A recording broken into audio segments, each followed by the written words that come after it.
파리가 잠겼습니다. 뉴욕도 무너졌어요. 런던 지하철은 완전히 마비됐죠. 2024년 여름 전 세계를 덮친 기록적인 폭우 앞에서 인류 문명이 속수무책으로 무너져 내렸습니다. 유럽의 100년 된 방제 시설들이 하루 만에 무용지물이 됐어요. 뉴욕 금융가는 하루 만에 100조 원의 피해를 입었고 베니스 산마르코 광장은 다시 검은 물에 잠겼습니다. 그런데 똑같은 폭우가 쏟아졌는데 서울은 멀쩡했어요. 단 한 대의 차량도 침수되지 않았고 지하철도 정상 운행됐습니다. 이게 믿어지시나요? 유럽연합 기후위기 대응위원회 국장인 제가 처음엔 가짜 뉴스라고 생각했을 정도였거든요. 도대체 한국에서 무슨 일이 벌어진 건지, 어떻게 전 세계가 물폭탄에 무너질 때 한국만 웃을 수 있었는지 궁금하지 않으세요? 제가 직접 목격한 그 믿기 어려운 이야기를 지금부터 들려드리겠습니다. 본격 이야기 시작 전에 구독과 좋아요, 정중히 부탁드립니다. 매일 새로운 사연으로 여러분께 감동을 드리겠습니다. 저는 에밀리아 로세티입니다. 34살 이탈리아 출신으로 유럽연합 기후위기 대응위원회 최연소 여성 국장이에요. 언론에서는 저를 방제의 여왕이라고 부르죠. 하지만 제가 얼마나 오만한 엘리트였는지 깨닫게 될 줄은 몰랐어요. 로마와 베니스의 홍수 대응 시스템을 직접 설계한 장본인이었거든요. 특히 베니스의 모세 프로젝트는 제 대표작이었습니다. 아드리아해의 조수를 막는 거대한 방조제 시스템을 완성시킨 거였어요. 이탈리아 총리가 직접 저를 추천해서 유럽연합 본부로 발탁됐을 때 정말 자랑스러웠습니다. 34살에 이런 중요한 자리에 오르는 건 전례가 없는 일이었거든요. 브뤼셀 본부에서 일하면서 유럽 전역의 방제 정책을 총괄했어요. 네덜란드의 델타 프로젝트부터 독일의 라인강 치수까지 모든 게 제 손을 거쳐갔습니다. 그런데 2024년 여름 모든 게 바뀌기 시작했어요. 7월 중순부터 이상한 기후 패턴이 나타나기 시작했습니다. 대서양에서 발생한 거대한 저기압이 유럽 전체를 덮치기 시작한 거예요. 기상청에서는 기록적인 강수량을 예보했지만 저는 크게 걱정하지 않았습니다. 유럽의 방제 시설들이 충분히 감당할 수 있을 거라고 확신했거든요. 하지만 7월 23일 새벽 정말 상상을 초월하는 일이 벌어지기 시작했어요. 파리에서 첫 번째 소식이 들려왔습니다. 생강이 범람하면서 루브르 박물관 지하 수장고가 침수됐다는 긴급 보고였어요. 곧이어 런던에서도 비상사태가 선포됐습니다. 템스강 수위가 급상승하면서 런던 지하철 전 노선이 운행 중단됐다는 소식이었어요. 베를린, 암스테르담, 브뤼셀까지 연쇄적으로 침수 피해가 발생했습니다. 제가 그동안 자랑스럽게 여겼던 유럽의 방제 시스템들이 하나둘씩 무너져 내렸어요. 가장 충격적이었던 건 제 고향 이탈리아였습니다. 로마의 테베레강이 범람하면서 바티칸 시국 일부까지 침수됐다는 소식이 들려왔어요. 베니스는 더 심각했습니다. 제가 직접 설계한 모세 프로젝트가 완전히 무력화됐어요. 산마르코 광장이 다시 검은 물에 잠기면서 천년된 성당까지 위험에 처했습니다. 저는 급하게 브뤼셀에서 로마로 날아가 현장 지휘를 맡았어요. 하지만 상황은 제 예상보다 훨씬 심각했습니다. 로마 시내 대부분이 물에 잠겼고 콜로세움 주변까지 침수됐어요. 수백 년 된 역사적 건물들이 물에 잠기는 걸 지켜볼 수밖에 없었습니다. 베니스에서는 더욱 절망적인 상황이 벌어지고 있었어요. 제가 그토록 자신했던 방조제 시스템이 완전히 작동을 멈춘 거였습니다. 며칠간 현장에서 복구 작업을 지휘하면서 저는 좌절감에 빠졌어요. 10년간 쌓아온 제 모든 전문성이 무의미하게 느껴졌거든요. 그런데 일주일 후 브뤼셀로 돌아와서 더 큰 충격을 받았습니다. 유럽뿐만 아니라 전 세계가 비슷한 피해를 입고 있다는 소식이었어요. 뉴욕에서는 맨해튼 금융가가 완전히 마비됐다는 보고가 들어왔습니다. 월스트리트 지하철역이 침수되면서 하루 만에 100조 원의 경제적 피해가 발생했다고 했어요. 도쿄도 마찬가지였습니다.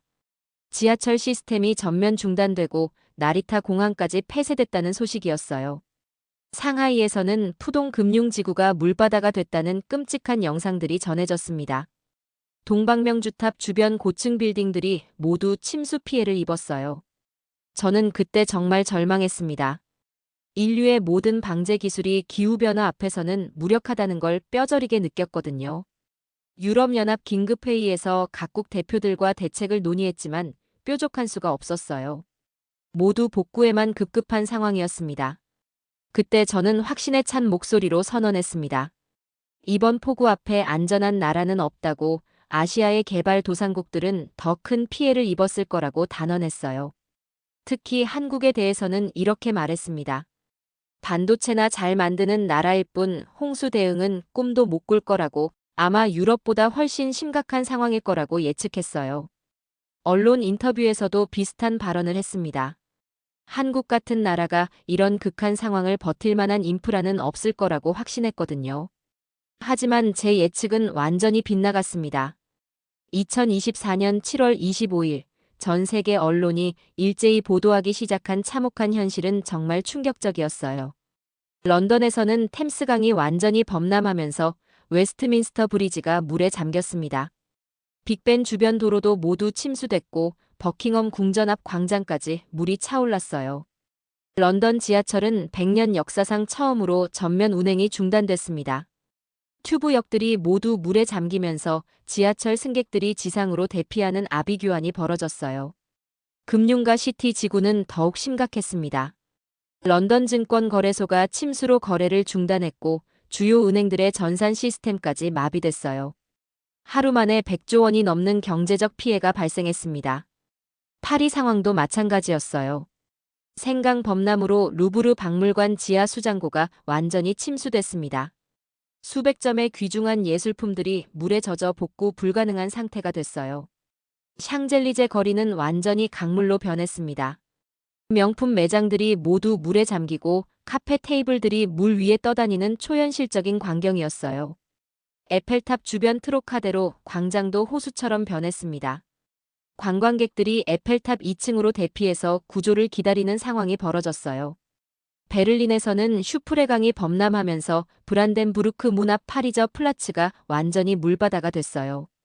독일 연방의사당 건물까지 침수 위험에 처했습니다. 포츠담 광장 지하 상가는 완전히 잠겼고 베를린 중앙역도 운영을 중단해야 했어요. 독일의 교통 허브가 마비된 거였습니다. 네덜란드는 더욱 절망적이었습니다. 그동안 자랑으로 여겨왔던 델타 프로젝트가 한계를 드러냈어요. 암스테르담 스키폴 공항이 침수되면서 유럽 항공교통의 중심지가 마비됐습니다. 로테르담 항구도 운영을 중단했어요. 유럽 최대 항구가 멈추면서 전체 물류 시스템이 연쇄적으로 마비됐습니다. 제 고향 이탈리아는 가장 심각했어요. 로마에서는 테베레강 범람으로 바티칸 시국 일부까지 침수됐습니다. 시스티나 성당 지하실까지 물이 들어갔어요. 베니스의 참상은 말로 표현하기 어려웠습니다. 제가 직접 설계한 모세 프로젝트가 완전히 무력화되면서 산마르코 광장이 다시 검은 물에 잠겼어요. 천년된 산마르코 대성당의 모자이크들이 물에 젖어 손상됐습니다. 도지 궁전의 귀중한 벽화들도 복구 불가능한 피해를 입었어요. 대서양 건너 미국도 마찬가지였습니다. 뉴욕에서는 맨해튼 지하철 전 구간이 완전히 침수됐어요. 타임스 스퀘어가 물바다가 되고 월스트리트 지하철역에서는 승객들이 물에 갇혀 구조를 기다리고 있었습니다. 브루클린 브리지와 맨해튼 브리지 아래로 빗물이 폭포처럼 쏟아져 내렸어요. 자동차들이 물에 떠서 장난감처럼 밀려다니는 참혹한 광경이었습니다. 뉴욕 증권거래소도 사상 처음으로 침수로 인한 거래 중단을 선언했습니다. 나스닥과 함께 미국 금융시장이 완전히 마비된 거였어요. 아시아도 예외가 아니었습니다. 도쿄에서는 지하철 전 노선이 운행을 중단했고 나리타와 하네다 공항이 모두 침수로 폐쇄됐어요. 시부야 교차로가 완전히 물에 잠기고 신주쿠 고층 빌딩들의 지하층이 모두 침수됐습니다. 도쿄역 지하 부분은 아예 접근이 불가능한 상태였어요. 중국 상하이에서는 푸동 금융지구 전체가 물바다가 됐습니다. 동방명주탑과 상하이타워 같은 랜드마크 건물들 주변이 모두 침수됐어요. 상하이 증권거래소도 거래를 중단했고 푸동국제공항과 홍차오 공항 모두 운영을 멈춰야 했습니다. 홍콩에서는 마천루들 사이로 물이 폭포처럼 쏟아져 내리는 장관이 펼쳐졌어요. 센트럴 지구의 국제금융센터 로비가 완전히 침수됐습니다. 전 세계 주요 도시들이 동시에 물에 잠기면서 글로벌 경제 시스템이 완전히 마비됐어요. 증권거래소, 공항, 항구, 지하철 등 모든 핵심 인프라가 멈춘 거였습니다. 국제 항공편은 대부분 취소됐고 해상 물류도 중단됐어요. 인터넷과 통신망까지 불안정해지면서 글로벌 연결망이 끊어져 가고 있었습니다. 경제적 피해 규모는 상상을 초월했습니다. 하루에 수천조 원의 손실이 발생하고 있었어요. 보험회사들은 파산 위기에 처했고 각국 정부는 비상경제 대책을 발표해야 했습니다.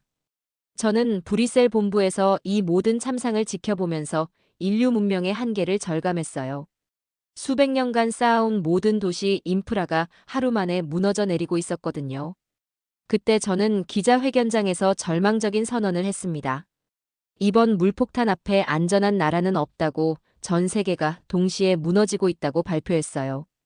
특히 아시아의 개발도상국들은 더 큰 재앙을 겪고 있을 거라고 예측했습니다. 한국 같은 나라는 유럽보다 훨씬 참혹한 상황일 거라고 단언했어요. 하지만 그 순간 정말 믿을 수 없는 소식이 들려오기 시작했습니다. 7월 26일 오후 2시 CNN에서 긴급 속보가 나왔습니다. 내용이 정말 충격적이었어요. 서울, 차량 침수 제로.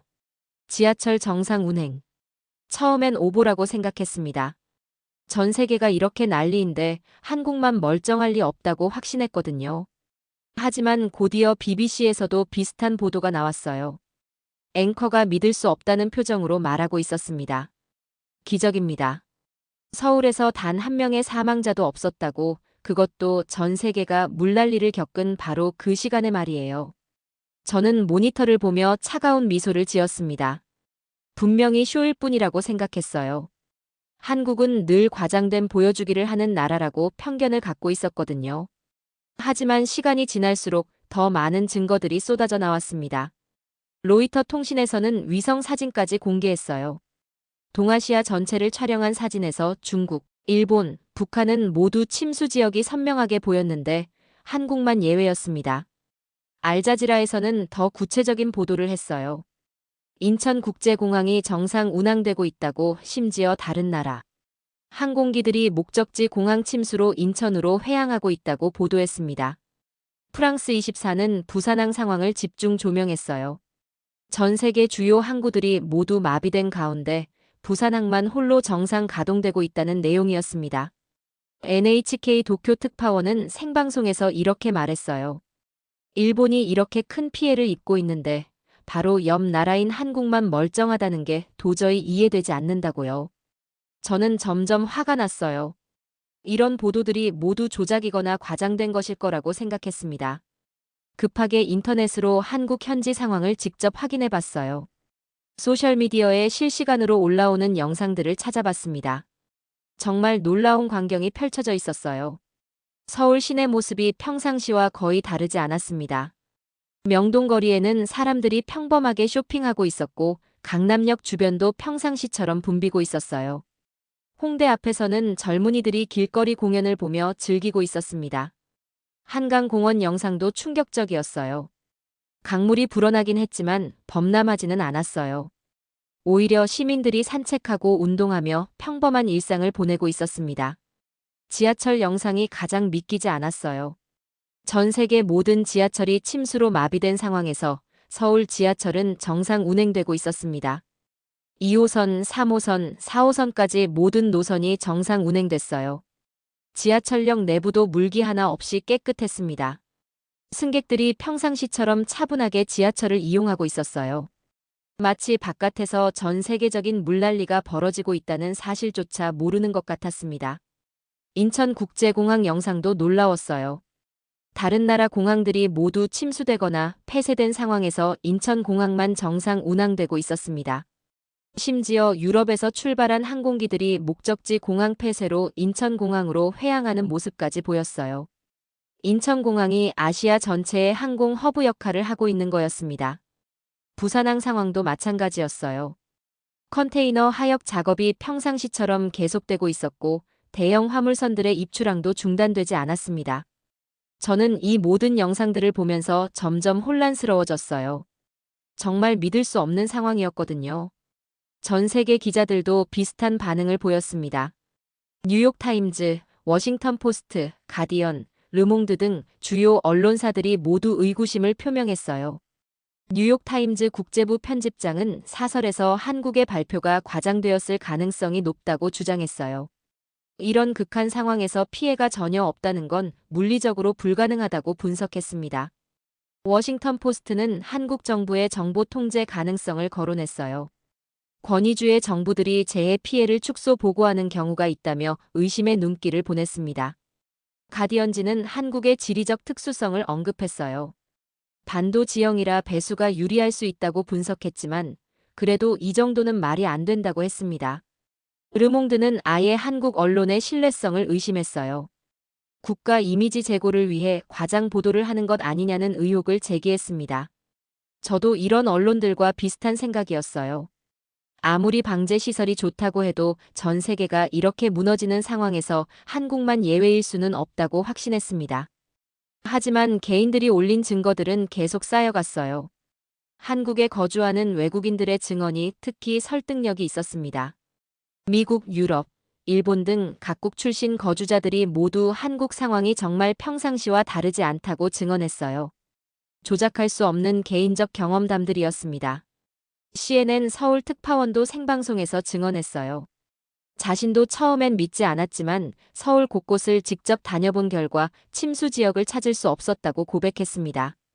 BBC 아시아 특파원은 더 구체적이었어요. 한강변을 따라 20km를 걸어봤는데 물이 넘친 곳이 단 한 군데도 없었다고 증언했습니다. 저는 이런 증언들을 들으면서 점점 분노에 가까운 감정을 느꼈어요. 만약 이게 사실이라면 제가 그동안 한국에 대해 가졌던 편견이 얼마나 잘못된 것인지 인정해야 하는 거였거든요. 하지만 여전히 믿고 싶지 않았습니다. 분명히 숨겨진 진실이 있을 거라고, 한국도 곧 실상이 드러날 거라고 생각했어요. 그런데 며칠 후 더욱 충격적인 제안이 들어왔습니다. 7월 30일 한국 정부에서 공식 초청장이 도착했어요. 유럽연합 기후위기 대응위원회에 한국의 방제 시스템을 직접 확인해보라는 제안이었습니다. 저는 망설였어요. 한편으로는 정말 궁금했지만 다른 한편으로는 자존심이 상했거든요.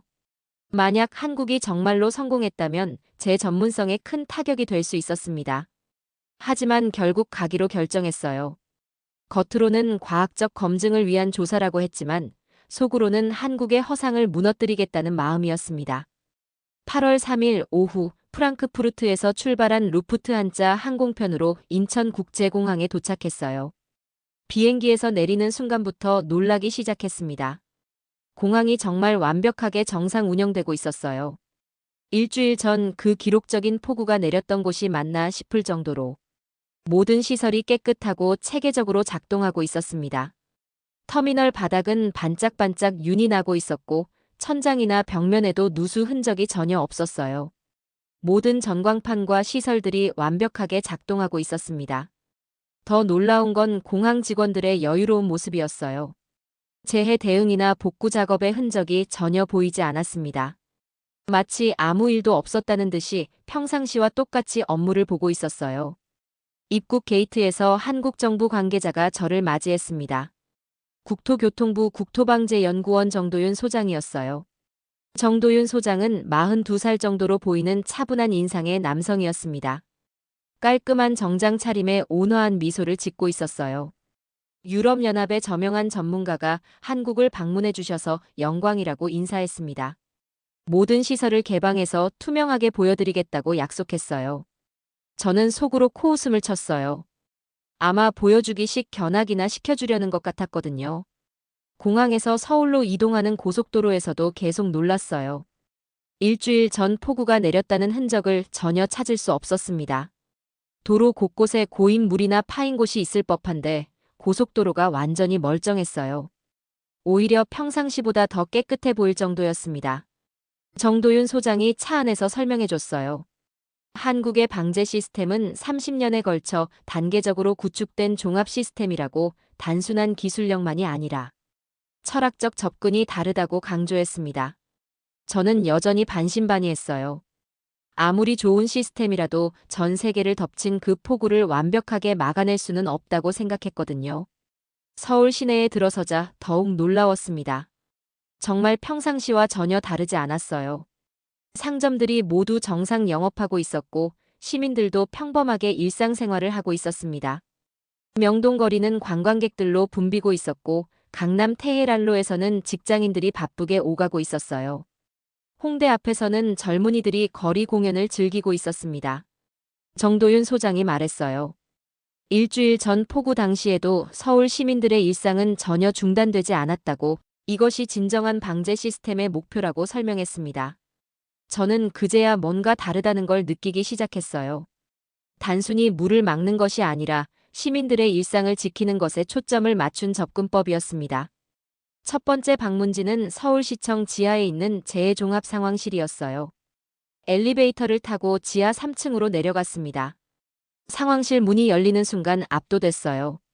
거대한 벽면을 가득 채운 수십 개의 모니터들이 서울 전체의 실시간 상황을 보여주고 있었습니다. 수백 개의 CCTV 화면이 도시 곳곳의 모습을 생생하게 전송하고 있었어요. 한강, 청계천, 중랑천 등 주요 하천의 수위가 초 단위로 업데이트되고 있었습니다. 가장 놀라운 건 통합 모니터링 시스템이었어요. 서울 전체에 설치된 6,000개의 센서들이 빗물 수위를 실시간으로 측정하고 있었습니다. 서울시 방재안전실 박현주 과장이 자세히 설명해줬어요. 각 구역별로 빗물 수위가 색깔로 표시되고 위험 수위에 도달하면 자동으로 경보가 울리도록 설정되어 있다고 했습니다. 더 놀라운 건 자동 대응 시스템이었어요. 특정 지역의 빗물 수위가 설정값을 초과하면 자동으로 배수 펌프가 가동되고 우수관 차수문이 열리도록 프로그래밍 되어 있었어요. 박현주 과장이 실제 화면을 보여줬습니다. 일주일 전 폭우 당시의 상황을 재현해서 보여준 거였어요. 당일 새벽 2시부터 강수량이 급증하기 시작했다고 해요. 시간당 90mm를 넘어서자 시스템이 1단계 비상 모드로 전환됐습니다. 오전 6시경 강수량이 시간당 120mm를 기록하면서 2단계 비상 모드가 발령됐어요. 이때부터 모든 지하 저류 시설과 배수 펌프가 최대 출력으로 가동되기 시작했습니다. 정오쯤 강수량이 시간당 160mm라는 기록적 수치에 도달했지만 시스템은 완벽하게 작동했다고 해요. 3단계 최고 비상 모드에서도 서울 어느 곳도 침수되지 않았다는 거였습니다. 저는 그 데이터들을 보면서 점점 경악하기 시작했어요. 시간당 160mm라는 강수량은 베니스를 완전히 물에 잠게 만든 바로 그 수치였거든요. 정도윤 소장이 말했어요. 이런 시스템을 구축하는데 총 30년이 걸렸다고, 1990년대부터 시작해서 2020년에 완성된 장기 프로젝트라고 설명했습니다. 저는 궁금해서 물어봤어요. 그렇게 오랫동안 막대한 예산을 투입할 수 있었던 비결이 뭐냐고요. 정도윤 소장이 잠시 침묵하더니 답했어요. 우리에게는 반드시 성공해야 할 이유가 있었다고, 과거의 아픈 기억이 원동력이었다고 말했습니다. 그 말의 의미를 정확히 알게 된 건 다음 날이었어요. 둘째 날 오전, 정말 상상을 초월하는 시설을 보게 됐어요. 서울 지하 40m 깊이에 건설된 거대한 빗물 저류 터널이었습니다. 한강관리사업소에서 특별히 마련한 견학 코스였어요. 일반인에게는 공개되지 않는 핵심 시설이라고 했습니다. 지하철 2호선 한강진역 근처에 있는 비밀 출입구로 들어갔어요. 두터운 철문을 여러 개 통과한 후 산업용 엘리베이터를 타고 지하로 내려갔습니다. 엘리베이터가 멈추고 문이 열리는 순간 정말 장관이었어요. 끝이 보이지 않는 거대한 콘크리트 터널이 펼쳐져 있었습니다. 터널의 지름이 무려 12m나 됐어요. 이 터널이 한강을 따라 총 50km나 뻗어 있다고 했습니다. 서울 전체를 관통하는 거대한 지하 동맥인 셈이었어요. 한강관리사업소 이준석 박사가 설명해줬어요. 이 터널 하나로 서울 전체에 내리는 빗물을 모두 수용할 수 있다고, 시간당 200mm의 폭우가 와도 문제없다고 자신했습니다. 터널 내부를 걸어가면서 놀란 점이 한두 가지가 아니었어요. 곳곳에 설치된 첨단 센서들이 물의 유속, 수위, 압력을 실시간으로 측정하고 있었습니다. 가장 인상적인 건 자동 방수벽 시스템이었어요. 터널 입구마다 설치된 거대한 강철 방수벽이 물의 양에 따라 자동으로 개폐되고 있었습니다. 이준석 박사가 실제 시연을 보여줬어요. 컴퓨터 명령 하나로 10톤짜리 방수벽이 몇 초 만에 완전히 닫히는 모습을 봤습니다. 쾅 하는 소리와 함께 지하철 통로가 완벽하게 차단됐어요. 더 놀라운 건 터널 곳곳에 설치된 배수 펌프들이었어요. 대형 트럭만 한 크기의 펌프들이 수십 대나 설치되어 있었습니다. 이 펌프들이 물의 양과 속도에 따라 자동으로 가동된다고 해요. 인공지능 시스템이 최적의 배수 타이밍을 계산해서 펌프를 제어한다는 거였습니다. 지하 터널을 견학하고 나서 지상으로 올라와 통합관제센터를 방문했어요. 서울 전체의 방제 시스템을 총괄하는 두뇌에 해당하는 곳이었습니다. 관제센터는 마치 우주선 내부 같았어요. 수십 명의 전문가들이 거대한 스크린들을 모니터링하면서 실시간으로 도시 상황을 파악하고 있었습니다. 가장 놀라운 건 인공지능 예측 시스템이었어요. 기상 데이터와 과거 패턴을 분석해서 6시간 후까지의 강수량을 정확하게 예측한다고 했습니다. 서울시 스마트시티 추진본부 김태현 본부장이 설명해줬어요. 이 시스템 덕분에 폭우가 오기 전에 미리 대비할 수 있다고 사전 예방이 핵심이라고 강조했습니다. 실제로 모니터 화면에는 실시간 강수 예측 그래프가 표시되고 있었어요. 향후 6시간 동안의 강수량이 구역별로 세밀하게 예측되고 있었습니다. 김태현 본부장이 일주일 전 상황을 재현해서 보여줬어요. 당시 시스템이 어떻게 작동했는지 단계별로 설명해줬습니다. 폭우 시작 6시간 전부터 시스템이 경고를 발령했다고 해요. 모든 배수시설과 저류 터널이 사전에 최적 상태로 준비됐다는 거였습니다. 강수가 시작되자 6,000개 센서들이 실시간 데이터를 전송하기 시작했어요. 이 데이터를 바탕으로 인공지능이 최적의 대응 방안을 계산했다고 했습니다. 가장 놀라운 건 시민들에게 전혀 불편을 주지 않았다는 점이었어요. 지하철은 정상 운행됐고 도로 교통도 평상시와 다르지 않았다고 했습니다.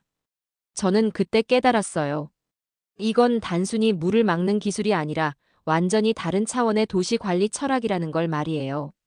셋째 날에는 실제 지하철 시스템을 견학했어요.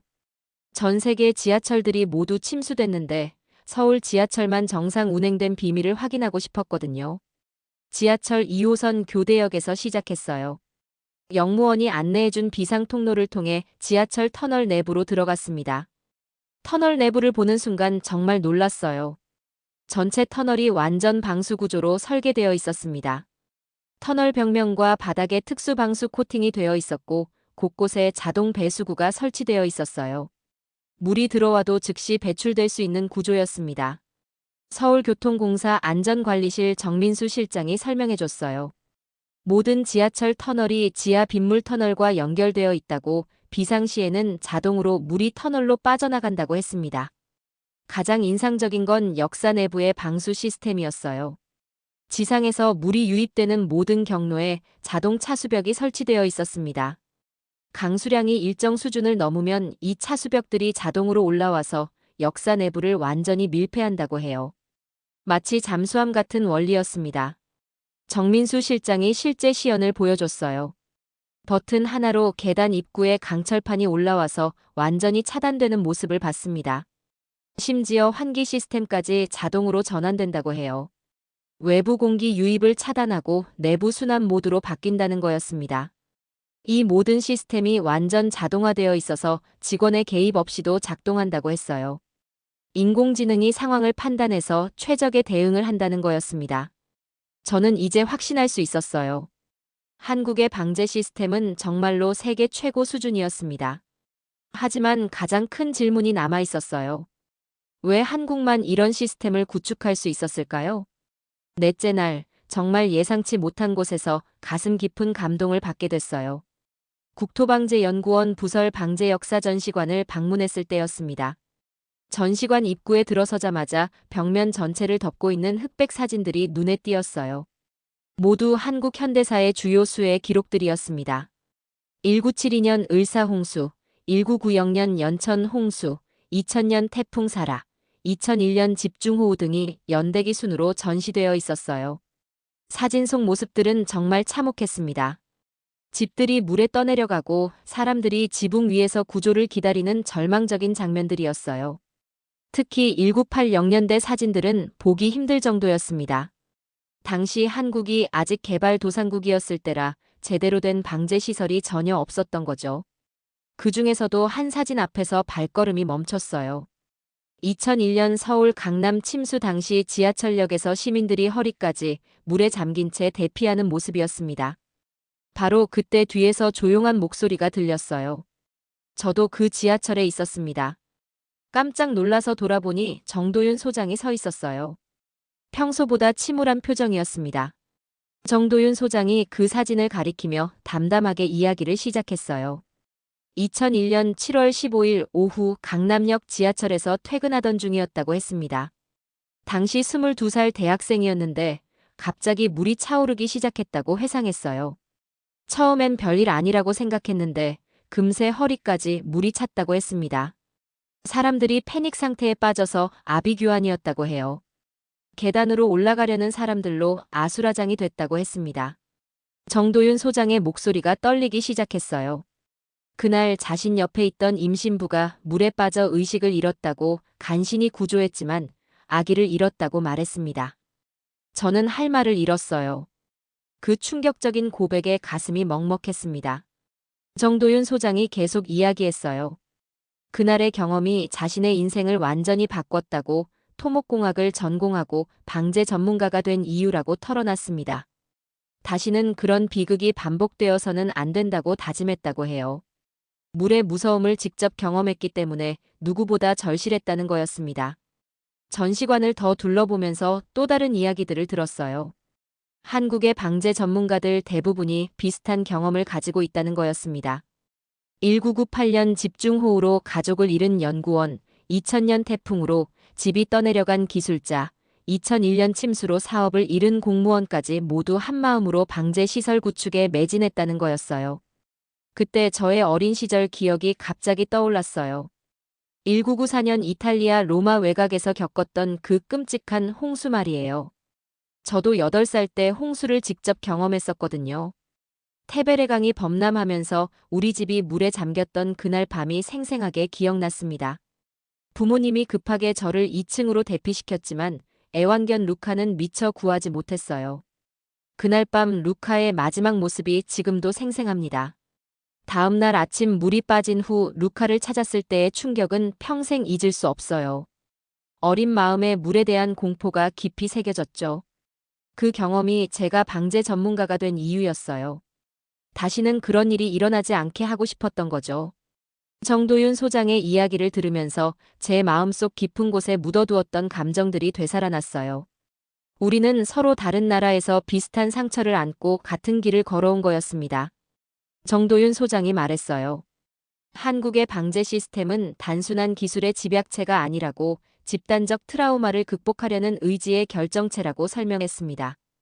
과거의 아픔을 겪은 사람들이 모여서 미래의 비극을 막으려고 30년간 노력한 결과라는 거였어요.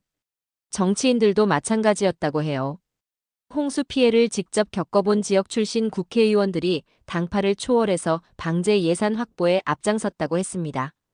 기업들의 참여도 감동적이었어요. 대기업 총수들조차 과거 수의 경험이 있어서 자발적으로 방제 기술 개발에 나섰다고 했습니다. 가장 놀라운 건 시민들의 참여였어요. 아파트 단지마다 소규모 빗물 저장 시설을 자발적으로 설치하고 개인 주택에서도 방제 시설을 갖추는 운동이 전국적으로 확산됐다고 했어요. 정도윤 소장이 마지막에 해준 말이 가슴 깊이 와 닿았어요. 우리는 미래를 준비한 게 아니라 기억을 준비한 겁니다. 서구에서는 미래의 불확실성 때문에 대비하기 어렵다고 하지만 한국은 이미 겪어본 과거가 있다는 거였어요. 그 과거의 아픔이 너무 생생해서 반드시 준비해야 한다는 절박함이 있었다는 겁니다. 저는 그 순간 깨달았어요. 한국의 성공 비결이 기술이 아니라 기억에 있다는 걸 말이에요. 전시관을 나오면서 저는 완전히 다른 관점을 갖게 됐어요. 한국의 방제 시스템이 단순한 공학적 성취가 아니라 인간적 의지의 승리라는 걸 깨달았거든요. 그날 저녁 호텔방에서 혼자 생각에 잠겼어요. 제가 그동안 한국을 얼마나 잘못 이해하고 있었는지 반성하게 됐습니다. 한국을 단순한 기술 선진국 정도로만 생각했는데 실제로는 인간의 상처를 기술로 치유한 특별한 나라였어요. 내가 알던 방제가 아니야라고 중얼거렸어요. 정말로 완전히 다른 차원의 접근이었습니다. 다섯째 날, 정말 운명적인 일이 벌어졌어요. 마치 하늘이 한국의 방제 시스템을 시험해 보려는 것처럼 또 다른 폭우가 예보된 거였습니다. 8월 7일 오후 기상청에서 긴급 기상특보를 발령했어요. 당일 밤부터 다음날 새벽까지 시간당 120mm의 집중호우가 예상된다는 내용이었습니다. 전 세계 언론들이 일제히 떠들어댔어요. 이번엔 한국도 당할 차례라고, 드디어 한국의 허상이 드러날 거라고 기대 섞인 보도를 쏟아냈습니다. CNN은 한국의 진짜 실력을 확인할 기회라고 보도했고, BBC는 한국 방제 시스템의 진정한 테스트라고 분석했어요. 저는 그 소식을 듣고 묘한 감정에 휩싸였어요. 한편으로는 한국 시스템의 진가를 확인할 수 있는 기회라고 생각했지만, 다른 한편으로는 혹시 실패하면 어쩌나 하는 걱정도 들었습니다. 지난 며칠간 한국의 시설들을 직접 보면서 마음이 많이 바뀌어 있었거든요. 이제는 한국이 성공하기를 은근히 바라고 있는 제 자신을 발견했어요. 정도윤 소장이 제안했어요. 실제 상황을 지켜보고 싶다면 통합관제센터에서 밤을 새워보라고 말이에요. 한국의 방제 시스템이 어떻게 작동하는지 실시간으로 확인할 수 있을 거라고 했습니다. 저는 흔쾌히 수락했어요. 이런 기회는 다시 없을 것 같았거든요. 저녁 8시부터 서울시청 지하 통합관제센터에서 대기를 시작했어요. 관제센터에는 이미 수십 명의 전문가들이 모여 있었습니다. 기상청, 소방청, 경찰청, 한강관리사업소 등 모든 관련 기관의 담당자들이 한자리에 모였어요. 거대한 메인 스크린에는 실시간 기상 레이더가 표시되고 있었습니다. 서해상에서 형성된 거대한 비구름이 서울 방향으로 천천히 이동하고 있었어요. 서울시 방재안전실 박현주 과장이 브리핑을 시작했어요. 예상 강수량은 시간당 120에서 140mm, 지속시간은 6시간 정도라고 발표했습니다. 이는 일주일 전보다도 더 강한 강도였어요. 저는 긴장되기 시작했습니다. 밤 10시쯤부터 빗방울이 떨어지기 시작했어요. 처음에는 가벼운 소나기 정도였지만 점점 강해지기 시작했습니다. 관제센터의 모든 모니터들이 실시간 데이터를 보여주기 시작했어요. 서울 전역에 설치된 6,000개 센서들이 분 단위로 강수량을 측정하고 있었습니다. 밤 11시 강수량이 시간당 60mm를 넘어서자 1단계 비상체제가 발령됐어요. 주요 지점의 배수 펌프들이 가동되기 시작했습니다. 자정이 지나면서 강수량이 급격히 증가했어요. 시간당 90mm를 기록하자 2단계 비상체제로 전환됐습니다. 이때부터 모든 지하 빗물 터널과 저류 시설이 최대 출력으로 가동되기 시작했어요. 메인 스크린에 표시된 서울 지도에서 터널들이 푸른색으로 활성화되는 모습을 볼 수 있었습니다. 새벽 1시, 드디어 시간당 120mm라는 기록적 강수량이 측정됐어요. 3단계 최고 비상체제가 발령됐습니다. 그 순간 정말 장관이었어요. 서울 지하 40m에 있는 거대한 빗물 터널이 완전히 열렸습니다. 수십만 톤의 빗물이 터널로 빨려 들어가기 시작했어요. CCTV 화면으로 실제 터널 내부를 볼 수 있었는데 정말 놀라웠습니다. 엄청난 양의 물이 거센 급류를 이루며 한강으로 흘러가고 있었어요. 하지만 지상에서는 전혀 다른 모습이었습니다. 강남역, 홍대 입구역, 명동역 등 주요 지점의 CCTV를 보니 평상시와 크게 다르지 않았어요. 도로에 물이 고인 곳은 거의 없었고 지하철역 입구도 깨끗했습니다. 새벽이라 사람은 적었지만 택시들이 평상시처럼 다니고 있었어요. 가장 놀라운 건 지하철 시스템이었어요. 밤차가 정상 운행되고 있었습니다. 역사 내부도 전혀 침수되지 않았어요. 저는 이 모든 과정을 지켜보면서 정말 감탄했습니다. 이론으로만 듣던 시스템이 실제로 완벽하게 작동하는 모습을 본 거였어요. 새벽 2시쯤 강수량이 최고조에 달했어요. 시간당 140mm라는 엄청난 수치였습니다.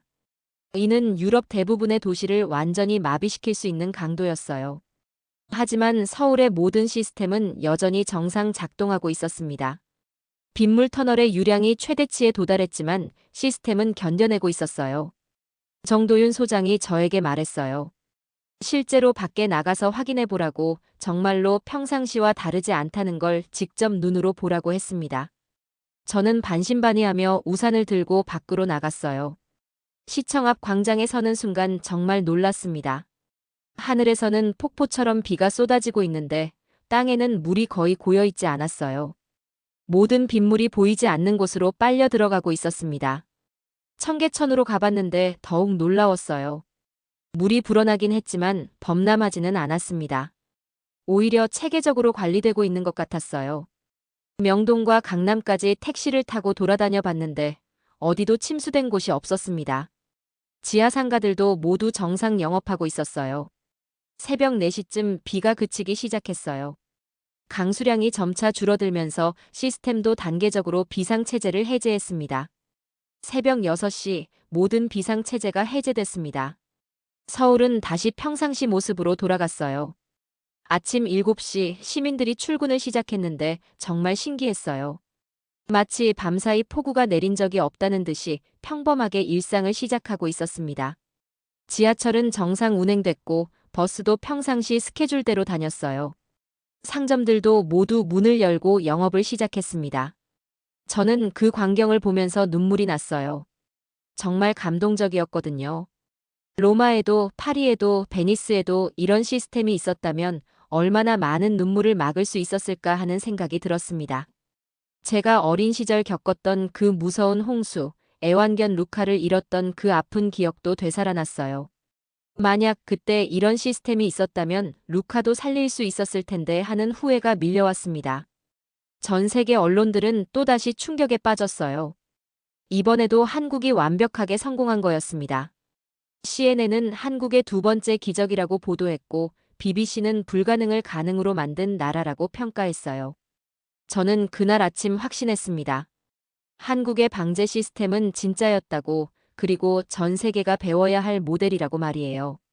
한국 방문을 마치고 이탈리아로 돌아온 지 일주일 후 저에게는 인생을 바꿀 기회가 찾아왔어요. 제네바에서 열리는 UN 기후변화 적응 컨퍼런스에서 한국 방문 결과를 발표해달라는 요청을 받은 거였습니다. 이 컨퍼런스에는 전 세계 방제 전문가들과 각국 정부 관계자들이 모여들었어요. 특히 최근 기록적인 폭우 피해를 입은 나라들의 관심이 집중되어 있었습니다. 컨퍼런스 이틀째 제 발표 순서가 왔어요. 연단에 오르는 순간 수백 명의 시선이 저에게 집중됐습니다. 대부분 회의적이고 차가운 눈빛이었어요. 많은 사람들이 저를 알고 있었거든요. 몇 달 전 한국을 조롱했던 그 이탈리아 전문가라고 말이에요. 저는 심호흡을 하고 마이크에 입을 댔어요. 존경하는 여러분, 저는 한국을 무시했습니다. 회장이 조용해졌어요. 예상치 못한 시작에 모두 놀란 것 같았습니다. 몇 달 전 이 자리에서 저는 한국의 방제 기술을 과대 광고라고 비판했어요. 아시아의 작은 나라가 유럽을 뛰어넘을 리 없다고 확신했습니다. 청중석에서 웅성거림이 일어났어요. 제가 이렇게 솔직하게 시작할 줄은 몰랐던 것 같았습니다. 하지만 이제 고백합니다. 한국은 절망을 기술로 바꾼 나라였어요. 저는 지난주 한국에서 직접 본 것들을 하나씩 설명하기 시작했어요. 서울 지하 40m에 건설된 총 50km의 거대한 빗물 터널, 도시 전체를 실시간으로 모니터링하는 6,000개의 센서 네트워크, 완전 자동화된 방제 시스템까지. 각각의 사례를 들 때마다 청중들의 표정이 변했어요. 처음엔 의심스러워하더니 점점 놀라는 분위기로 바뀌었습니다. 가장 놀라운 건 투자 규모였어요. 한국이 30년간 방제 인프라에 투입한 예산이 총 20조 원에 달한다고 발표했을 때 회장이 술렁였습니다. 연간 7천억 원씩 꾸준히 투자해온 결과라고 설명했어요. 단기적 성과에 매달리지 않고 장기적 관점에서 접근한 덕분에 가능했다고 강조했습니다. 하지만 가장 중요한 건 기술이 아니었다고 말했어요. 한국 방제 시스템의 진짜 비밀은 따로 있었습니다. 정도윤 소장의 이야기를 들려줬어요. 대학생 시절 지하철 침수를 직접 겪고 방제 전문가가 된 이야기를 말이에요. 그런 사람들이 수만 명이라고, 과거의 아픔을 겪은 세대들이 모두 한마음으로 미래를 준비했다고 설명했어요. 저는 목소리에 감정을 담아 말했어요. 한국은 기억으로 미래를 준비했습니다. 서구에서는 미래의 불확실성 때문에 투자를 주저하지만 한국은 이미 겪어본 과거가 있다고, 그 과거의 아픔이 너무 생생해서 반드시 준비해야 한다는 절박함이 있었다고 강조했어요. 그리고 제 개인적 경험도 털어놨습니다. 어린 시절 로마 홍수에서 애완견을 잃었던 아픈 기억, 그것이 제가 방제 전문가가 된 이유라고 고백했어요. 하지만 저는 그 아픔을 개인의 기억으로만 간직했다고, 한국은 개인의 아픔을 사회 전체의 기억으로 승화시켰다고 비교했습니다. 그들의 집념은 우리 모두가 배워야 할 교과서라고 선언했을 때 회장의 긴 침묵이 흘렀어요. 그러다가 한 사람이 천천히 일어서더니 박수를 치기 시작했습니다. 프랑스 환경부 장관이었어요. 곧이어 두 번째, 세 번째 사람이 일어나서 박수를 보냈어요. 몇 초 만에 전체 청중이 기립박수를 보내고 있었습니다. 박수가 5분 넘게 계속됐어요. 저는 눈물을 참으며 고개를 숙였습니다. 질의응답 시간에 정말 많은 질문들이 나왔어요. 첫 번째 질문은 독일 연방환경청장에게서 나왔어요. 한국의 시스템을 유럽에도 적용할 수 있을지 궁금하다고 물어봤습니다. 저는 기술적으로는 충분히 가능하다고 답했어요. 하지만 가장 중요한 건 사회적 합의와 장기적 의지라고, 30년간 꾸준히 투자할 수 있는 정치적 리더십이 필요하다고 강조했어요. 영국 환경청장은 더 구체적으로 물어봤어요. 한국 모델의 핵심 요소가 무엇인지 궁금하다고 했습니다. 저는 예방 중심 철학이 핵심이라고 답했어요. 사후 복구가 아니라 사전 예방에 모든 역량을 집중하는 한국형 접근법이 성공 비결이라고 설명했습니다. 네덜란드 인프라수자원부 장관은 예산 확보 방안에 대해 질문했어요. 그렇게 막대한 예산을 어떻게 지속적으로 확보할 수 있었느냐는 거였습니다. 저는 한국의 경험을 소개했어요. 재해 복구 비용과 예방 투자 비용을 비교해보면 예방이 훨씬 경제적이라고, 더 중요한 건 인명과 재산 피해를 원천 차단할 수 있다고 답했어요. 마지막 질문은 미국 연방재해관리청장에게서 나왔어요. 앞으로 국제방제 패러다임이 어떻게 변할 것 같으냐고 물어봤습니다. 저는 확신에 찬 목소리로 답했어요. 한국 모델이 새로운 글로벌 스탠다드가 될 것입니다. 기후변화로 극한 기상이 일상화되는 시대에는 한국식 예방 중심 접근법이 유일한 해답이라고 강조했어요. 발표가 끝나고 나서 정말 많은 사람들이 저에게 다가왔어요. 용기 있는 발표였다며 격려해주는 분들이 대부분이었습니다. 한국 대표단도 따로 인사하러 왔어요. 정도윤 소장이 화상으로 참석해서 솔직하고 정확한 평가에 감사하다고, 이제 진정한 국제 협력이 시작될 수 있을 것 같다고 말했습니다.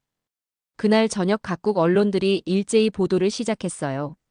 이탈리아 권위자가 인정한 한국의 방제혁명이라는 제목으로 제 발표가 헤드라인을 장식했습니다. BBC는 물폭탄의 밤에도 웃을 수 있었던 한국의 비밀이라고 보도했어요. CNN은 전 세계가 배워야 할 한국의 재해 관리 모델이라고 분석했습니다. 독일 슈피겔은 유럽도 한국에서 배워야 할 때라는 사설을 실었어요. 가장 의미 있었던 건 이탈리아 언론들의 반응이었어요. 자국 전문가가 한국을 칭찬한다고 비판할 줄 알았는데 오히려 객관적이고 용기 있는 분석이라고 지지해줬습니다. 라 가제타는 이탈리아도 한국 모델을 도입해야 한다는 사설을 실었어요. 코리에레 델라 세라는 과거의 편견을 버리고 진실을 추구하는 학자의 모범이라고 평가했습니다. 컨퍼런스가 끝나고 한 달 후 유럽연합 집행위원회에서 저에게 특별 제안을 해왔어요. 한국과 유럽연합 간 방제 기술 협력 프로젝트를 총괄해달라는 요청이었습니다. 저는 흔쾌히 수락했어요. 이제 정말로 한국과 유럽이 손을 잡고 기후변화에 대응할 수 있는 기회였거든요. 지금도 저는 정기적으로 한국을 방문해서 최신 기술 동향을 파악하고 있어요. 갈 때마다 새로운 혁신을 발견하게 됩니다. 최근에는 한국의 스마트시티 기술과 AI 기반 재해 예측 시스템에도 관심을 갖게 됐어요. 이 분야에서도 한국이 세계를 선도하고 있거든요. 한국이 저에게 가르쳐준 가장 소중한 교훈은 기억의 힘이었어요. 과거의 아픔을 잊지 않고 그것을 미래의 희망으로 바꾸는 지혜 말이에요. 물폭탄의 밤, 전 세계가 무너질 때 한국만이 웃을 수 있었던 이유를 이제는 압니다. 그들은 절망을 기술로, 아픔을 희망으로 바꾼 거였어요. 앞으로 내 이름으로 기록될 모든 설계는 한국에서 배운 겸손으로 시작될 것입니다. 기술보다 더 중요한 가치들을 한국에서 발견했거든요. 방제란 단순히 물을 막는 기술이 아니었어요. 사람들의 일상을 지키고 꿈을 보호하고 미래를 준비하는 철학이었습니다. 한국은 그 철학을 현실로 만든 나라였어요.